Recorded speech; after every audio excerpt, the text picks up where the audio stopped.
Kerns. Hey, Erika. How's it going? Great. How's it going? Good. How you guys doing? Good. Are we live? We're live. Yes. Yeah. Right into it. Do you do these live, by the way, or are they Oh, all no. recorded? Sorry. This is being recorded. It's not live. Yeah. Got it. All right. Live to Right. tape, as we say over here. What's going Yeah. on there? What's happening in California? Just representing this was the shirt Oh, that let's go. you gave away at the first board meeting. So Oh my God, that's so funny. remember that? Yeah. And they spelled it wrong. On purpose, right? Yeah, I think so. Let's hope so. Probably not. I think it was on. I always thought it was spelled wrong, like it was supposed to be board. Boards are boring. Yeah, exactly. That's funny. Jesse, I'm not sure that was on purpose. Oh, that's so funny. I always thought that was on purpose. Well, that would be smart, but I think And I always thought you were so clever for coming up with that. So maybe I did. I can't remember. I still think you're clever. Funny. Thanks. Okay. All right, you guys. So we have Mike Kerns and Jesse Jacobs on. When I always get asked about you guys, and here's what I say. I say they have incredible eyes for things. I think the fact that they saw Barstool, you guys saw Barstool when no one else did, was incredible. I always say that you are smart and tough negotiators, which I think is true. I also say that one of the things I love most about you, and I will always be loyal to you because of, is when we were starting, I had just gotten here. I think Dave and I tried to buy a company and I hadn't even been here officially like one day. You didn't agree with it, but you gave us all the resources on the planet to go hang ourselves and do it. And I just don't think that most partners and board members are like that. So my question for you is, describe the Chernin group and how would you describe yourselves? Either Jesse, one. Go first, Mike. Jesse, you've been here longer, so why don't you try to explain it?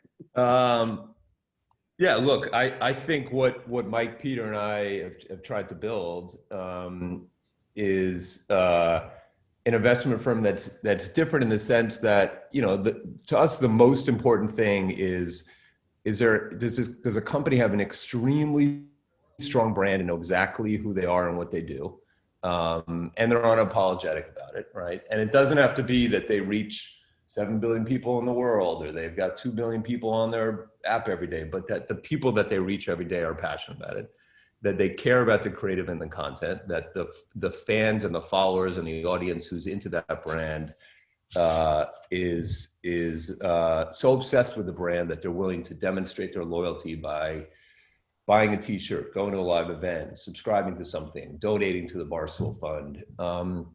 And when we always kind of call them accidental companies. Like I think when Dave started his company, and frankly, it's true for many of the companies in our portfolio, they're not like, here, I got my business degree and here's a whiteboard of all the different opportunities out there. It's just what people love to do.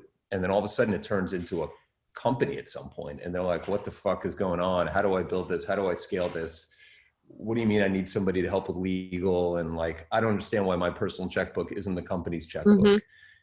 And, I built this thing off of WordPress or whatever. And we come in and I think we're decent at being able to say, look, you've done the hard work. Like you've built the brand, you've done the content, you've done the creative, you've got the audience.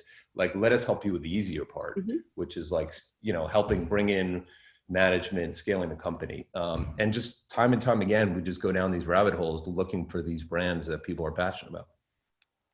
I don't know, Mike. Yeah, no, I think that's well put. We're best when we're kind of working with folks who want help behind the scenes and who have the vision and have the audience connection. And then we like, as you know, Erika, we like complexity. We're comfortable in ambiguity. And that's, I think, where we thrive probably relative to many other investors. Yeah.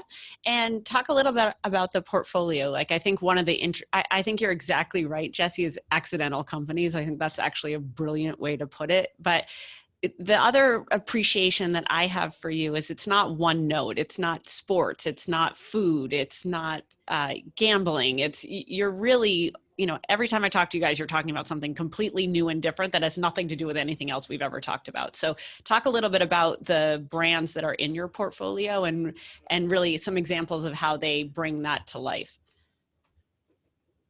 Yeah, I think a lot of them have a lot of common attributes with Barstool, Erika. Like it's, I think where we've had a lot of success is finding an entrepreneur who has found a niche or a vertical, whatever you want to call the area of focus, and has found a connection with an audience organically and authentically, and has had proof points and figured out how to ultimately generate revenue from the audience pulling their wallet out, right? And like, again, Dave is a canonical example of that. And obviously we cite him a lot, and he really did it. But, other companies where that has happened is, a great example of a group we've been a part of a long time is Headspace, right? Where, totally, like literally one of the founders spent a decade in silence, right? In a Tibetan monastery, and then opened up a studio in London and started like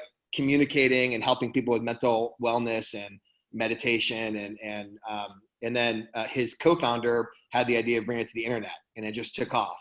And then, Jesse and the team got to know them, and we helped them, build a product and engineering team and build out a board and build out their management team. But they had already, identified the market, had the momentum with the audience, and had proof points of people subscribing, right? I mean, Food 52, Amanda and Meryl started creating content. They then converted that audience to commerce revenue by buying stuff for their kitchen and their home. Meat Eater had built the audience, and now they're, increasingly getting more into products and commerce. So I think you'll see that throughput throughout our portfolio of, audiences have already been established, and they've done it in ways that are not buying Facebook ads, not buying Google ads. The founders are typically, not coming out of Y Combinator, let alone have ever heard of Y Combinator. And they are people that are pretty open about the fact that, like, they know what they're great at and they know what they're not. And that's what we can do our best, is try to find. Yeah. I would add, a couple of those. So Food 52, which is started as a food blog by two ex-New York Times journalists, and really just was a blog and a community for recipes for, a decade before they started selling stuff.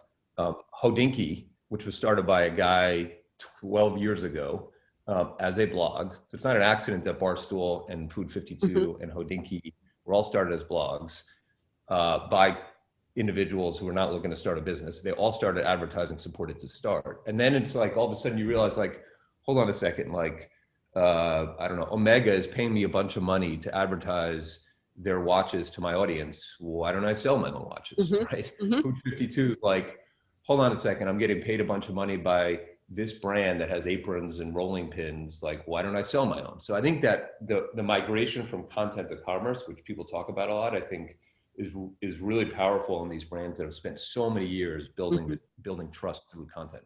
Yeah, I think that you guys are similar in that you're looking for authenticity. Like, you are very keen in your ability to understand businesses that have real audiences.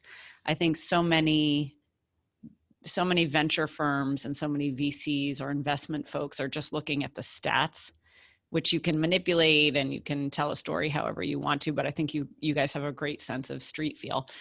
Where do you think other people fuck it up, like your competitors?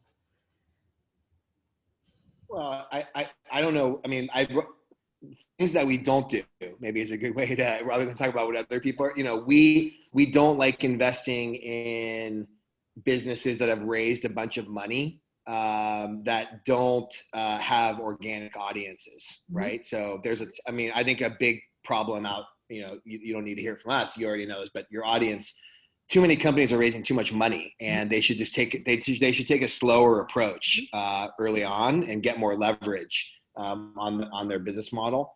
So that's an area we're resistant to and we're sensitive to. We're also, we talked about it, we try to avoid businesses that are very reliant on paid marketing, right? I mean, we obviously have some investments that do a lot of paid marketing, but that's generally after they've built out a big organic audience and they've proven like a breadth of products and a suite of things to sell. So those are two areas that we are pretty allergic to, that I think maybe other folks are less allergic to.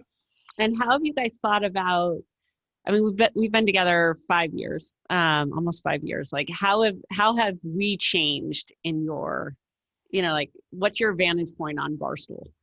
and how we've changed and how we've changed as part of your mix. Like I was thinking about it last night, like when I joined, like it was Otter was the big deal. You know what I mean? Like your business has changed, your vantage point, your focus has changed and evolved over the last 5 years. How do you think about us in your mix in that, and how do you describe our journey?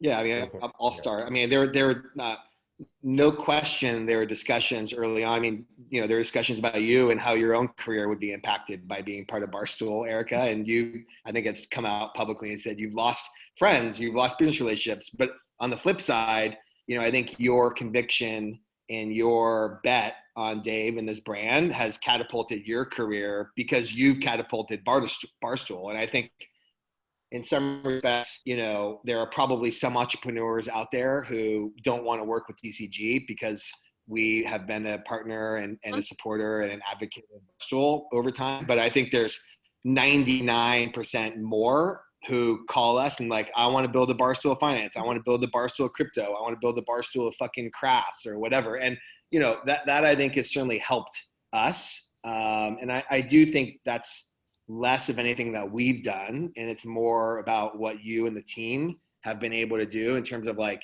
bringing media and delivering in such a way where audiences feel like they're part of the brand and part of content creation and part of the company. Mm-hmm. And I think, as you look at the next 10 years of digital media, quote unquote, everyone's going to be trying to do what Barstool does because Barstool has redefined the playbook of, just being transparent and making the audience feel like you're part of the sausage making. Mm-hmm. And I think that's the magic. But it's hard to do, as you know, and I think there's gonna be a lot of people who try and fail. But yeah, it's been great. Obviously, it's been great for TCG. But there have been times, and there certainly in conversations where it could have backfired on us, mm-hmm. so to speak. I think the other thing that's happened is it's hard now for the three of us probably to like go back 5 years, but like I remember we were like, should we had been working a bunch on podcasting as a theme at TCG. Mm-hmm. It was one of the first conversations we had with you all was about aggressively getting the podcast. KFC was a big fan of getting the podcast early. And I mean, it's so self-evident now, like mm-hmm. that was the right decision. It was not clear 5-6 years ago, mm-hmm. right?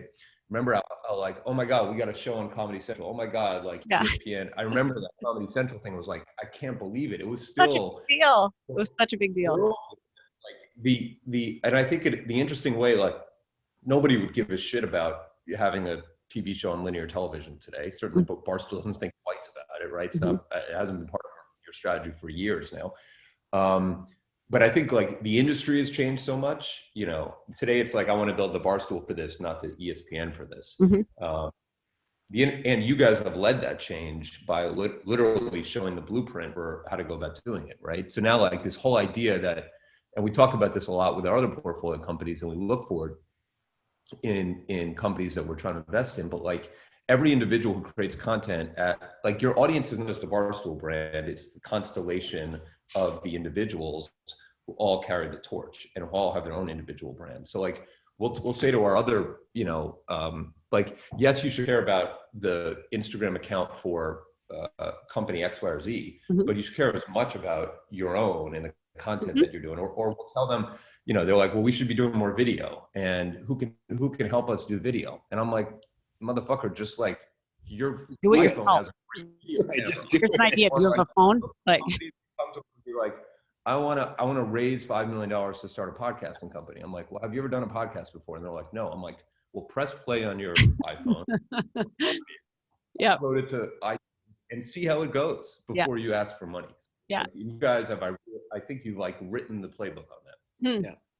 I also think, Erika, there's been so many times over the years where people didn't get it, right? And I think obviously we feel like we've been part of your journey and part of your crew. And I can count 1,000 phone calls you and I have probably had over the past 5 years where it's like, oh, these people, and it's like, okay, we just move on. Just let's find our people. Let's find people who get it, and people who get it right away, and they make the rest of our lives and business easier. And the reality is, and especially in the last year or two, the number of people who get it has just exploded, Mhm. right? And that is, I think it's a combination of, your success and you guys just optimizing for only finding people who are in your tribe to get more done.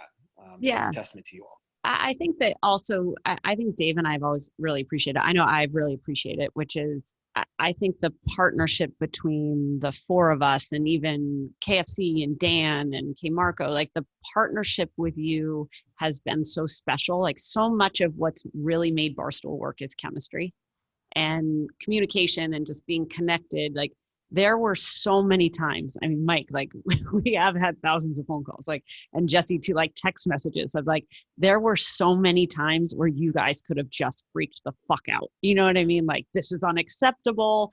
How are you in this situation? And you never ever did. I got asked that question this morning about how we managed things with you.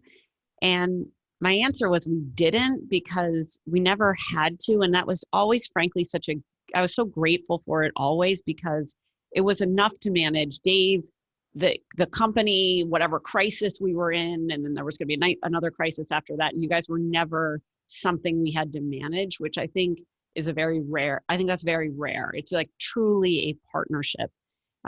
When you're thinking about, if you're in my shoes or a Dave Portnoy shoes, like, what is your advice or what's your perspective on how do you create that partnership with an investor? Like it is so much chemistry, but what's your perspective? Like what's your advice on that to people who are either looking for investments or they're looking to take the accidental company and make it a real company?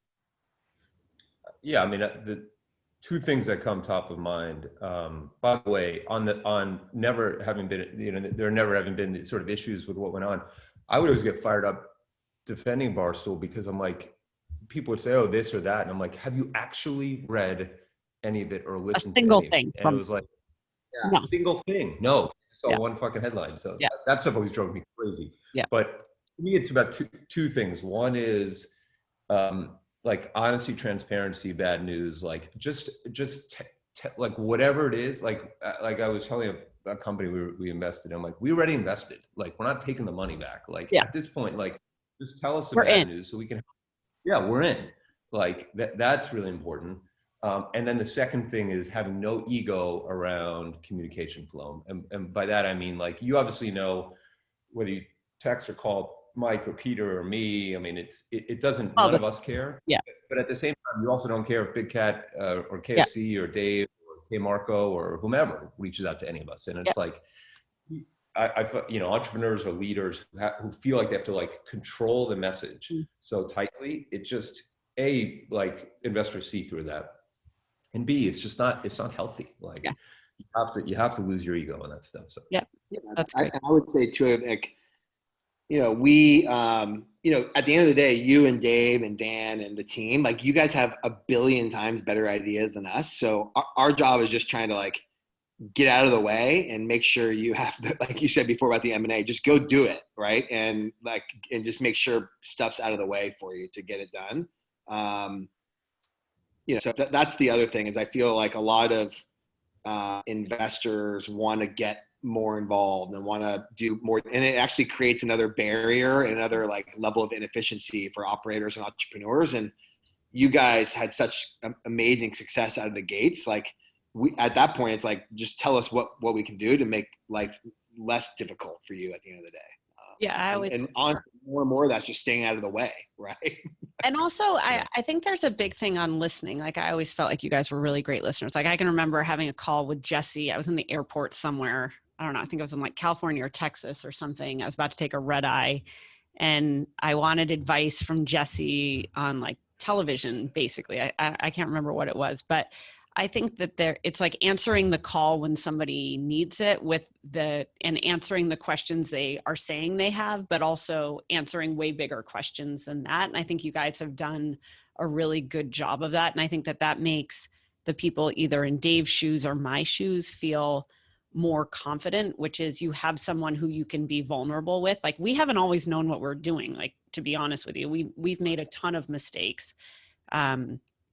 We've all disagreed at times, but it's to have a sounding board is something I think that we really value. And I think, Mike, your experience from digital, and Jesse, your experience from banking, and then Peter being Peter, has also created like an interesting alchemy of perspective. Like I can remember, every summer going to Peter's house, and I would get like to sit on the outdoor couch thing with the dogs. And he would tell me that I needed to fire people faster. Like literally every summer, it's the same fucking line. Like, you got to fire people faster. So I would go out of the driveway and be like, I got to fire someone. Like, who am I firing? But it was also just wise that like, that's what Peter Chernin's perspective was. Like, hire fast, like just fire people that aren't working. So I think that that's also funny that it's just very practical and real. Yeah. I think the other evolution, thinking about Barstool, that, I think wasn't evident, that, for years, Dave, and I'm sure still today, rightfully says, like, it's not just Barstool Sports, it's Barstool, right? Mm-hmm. And it's not a sports company, it's a comp company. And that was, I think people get that now, and the fact, certainly with the pandemic and the shift to like, whether it's day trading or all the stuff you guys have done in other areas, but like that evolution in the company, which, it's like when you're with your kid every day and you see him grow from like age 3 to age 8, you don't realize how much they've grown. But if you haven't seen him in 5 years, it's like, whoa. Like, I think if you look at Barstool now and hadn't, and the last time you had seen it was 5 years ago, you'd be like, it's so much more than just sports, mm-hmm. right? And I think that was purposeful, but it took a while for that mm-hmm. to actually, start to actually resonate. Yeah, I think that that's been great. I think that I also really like that Dave and I have a plan, but we don't really have a plan. And I like that you guys are okay with that, because that's the other thing. I think if it's over-engineered, it's like, yeah. I was sitting with a company and they're like, we have a 10-year plan. And I was like, no, you don't. Like, if you have a 10-year plan, like, what do you, like, it's impossible to have a 10-year plan. We don't even have a 2-year plan. We didn't even know we would have a charity 6 weeks ago. So it's like, and I think that being able to embrace the speed of that is really important. Another question for you guys is, how do you deal when a company is failing or has lost its way? How do you manage that from your shoes? I think with empathy and support. I mean, I think at the end of, like, I know we've had, some companies that have gone through this, or some individual, like, there are human beings behind these things. I mean, I was talking to a company recently, and it was, the CEO founder.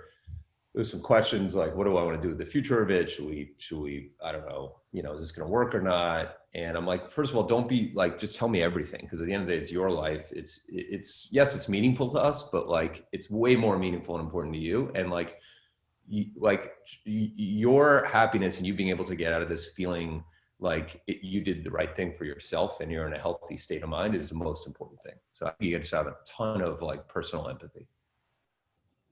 Yeah, I agree. I mean, Erika, we've probably asked you to do 1,000 reference calls on us over the years. And, someone much smarter than Jesse and I wrote something about the fact that, you ultimately, as an entrepreneur, you want to call the entrepreneurs of companies that didn't work to learn about what the investors and what the board was like. So, our job is to, and the reality is companies that aren't doing that as well end up taking a lot more time too, so to be a good investor and to be that partner to them, you need to be with them during those dark times. Mm-hmm. I think another thing, just going back to what I think Barstool has done well, is you get too many companies that try to like aggregate all what they think are the best practices from all these other companies into like how they should run their business. And it's always, I'm just always like, by taking kind of a smorgasbord of 15 other companies, like mission, vision, values, or some bullshit like that is not going to be the way you're going to make this work. Mm-hmm. And I think you guys have done, to your point about like, it wasn't in your quote unquote, like strategic roadmap to like do charity. You just end up doing it. Yeah, I agree with that. I think that's right. Like, people used to shit on me because I didn't have a vision document, like a culture deck. And I'm like, nobody here has any time to read a deck. Like, our culture is that we don't have a deck and everybody's doing stuff. And that's the culture. I agree with you. I think that when I look at companies or talk to people, I think there's such a difference between the talk and the action, which I also think is true of you guys, which is you're all action and very little talk. Like, I don't feel like we waste a lot of time together. Like, we're not just talking to talk. And I think the same is true in companies where, I talked to someone yesterday who's like, how do I build my personal brand into a platform? And I'm like, well, you start making content for your personal brand for your platform. And it was like, well, how would I do that? And it's like, if you have to explain like how to do that and what you have to say, it's like you're clearly not comfortable building the thing that you're saying that you want to build. And that inertia of talk versus action, I also think is an inhibitor for success, either whether you're in my shoes or Dave's shoes or your shoes. And I think that's a big driver of what's very different about us. What do you guys see as? I think another. Okay. No, I was just thinking about another cool thing about the experience has been, I'm sure Mike gets it too, but you get people who just know of like Dave and Big Cat and KFC as like the characters they see. So they're like, wow, I'm like hanging out with those guys or being in a boardroom with those guys, or it must be, like they think it's just a 24/7 frat party, mm-hmm. Right? And I've always found like the cool thing was like in all of our board meetings, first of all, like Dave and you are the most insightful people in those meetings. And I find like whenever we did those all hands at your office or whenever, anytime I spent with they don't want to like bro out with us. They want to like learn, or they want to ask questions, or they want to like, and I find that some people have tried to approach, I remember, we won't name the agencies or the people, but like when we did that road show early on to try to like find a talent agency to help us. So like so many people showed up to the meetings, like trying to crack jokes as if they were like Barstool. Yeah. And it's like, no, like you're experts in something else. Like, so I think that was something that people outside of Barstool don't really ever understand, that like, about the culture. And like I always say, most of the people I've met, Erika, at Bart that work there, like I would be happy if they married my sister. Like they're actually like really like nice people. Yeah. Really, truly, like really down to earth, really like humble, and that's not across the board, right? But like it's pretty much like most of the people are just really down to earth, nice people who are just hardworking. Yeah. Yeah. Totally. I know that. So the meeting Jesse's talking about, we had this disastrous meeting. Do you remember that? We didn't have enough room in the conference room. We didn't have enough chairs for the number of people they brought. We had a 30-minute meeting because we were going to ESPN. And they spent, I think, 27 minutes of the meeting talking about themselves and like who they were and why their jobs were so impressive. And then the last comment was something like, it basically was like, yeah, we're misogynistic, or they didn't say it that way. It was like, we're bros, like we're bros. And I was like, what the fuck? Am I like not sitting in this room? I remember getting in the back of the Uber to go to ESPN. I was so pissed off. But I think you're right. It was when we did that Comedy Central show, and we're still small at that point. There were 30 of us probably. We lived in 2 houses. Basically 90% of the company went to Houston to do the show. 3 houses, I guess. And the production company had to have like a talk before they came and saw us. They expected like drugs everywhere and booze and beers and like sticky frat floor. And all it was a bunch of guys and me on computers with water. And It's like, flash forward, we've been in Michigan all weekend. We launched the sports book on Friday, and it's the same thing. It's a bunch of waters with a bunch of guys on computers. And it's like, there's such a stigma that when you really look at it, it's like a very hardworking company and very serious about what it does. And I wish more people saw that. I don't mind that they don't, but I think it's something, that juxtaposition, I think, is actually really great about who we are. All right, you guys, my last parting question for you is, what's a trend that you're seeing in companies and startups on the internet that you are interested in?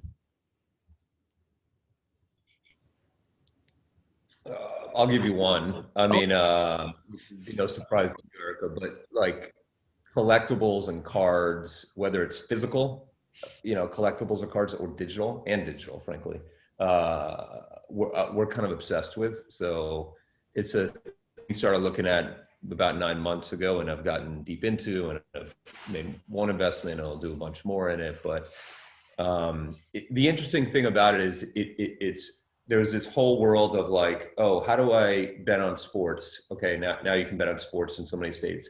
How do I bet on my ability as a general manager? Oh, and I can do fantasy sports. But what cards and collectibles have become is the ability to bet on your conviction about an individual player, right? So like, I think De'Aaron Fox is going to have a great career. I'm going to spend $1,000 on this card, and if he continues to do well, like that card will grow in value. And the sort of investing community, the sports gambling community, the stay-at-home, like algebra, physical, the blockchain, Bitcoin community, like all that's coming together in a super interesting way. So that's one. Yeah. Great. Mike? That's probably the same one. Okay, that's good. No, that's a really good one. That's great. I love it. I mean, look, I think it's a big opportunity for Barstool too. You know, like it plays on this whole theme of like, you know, 30 years ago, everyone said, just take your 401k and let it rest, invest, and put it in an index fund, mutual fund. And I think it plays on this whole creator economy, passion economy, you know, bet on yourself. Yep. People want to be more actively involved in how they ultimately make money, right? And they want to do it based on themselves, and they want to do it how they invest too. And I think that is, you know, that's going to create huge opportunities for both the transaction platforms, the Robinhoods and, you know, the Coinbases, but also the way people communicate, the way they connect with one another, and the way they learn about these things, and the way they communicate how they learn about these things will be huge opportunities. I love it. All right, you guys are the best. Thanks for doing this. Thanks, Erika. Thanks, Erika. Bye.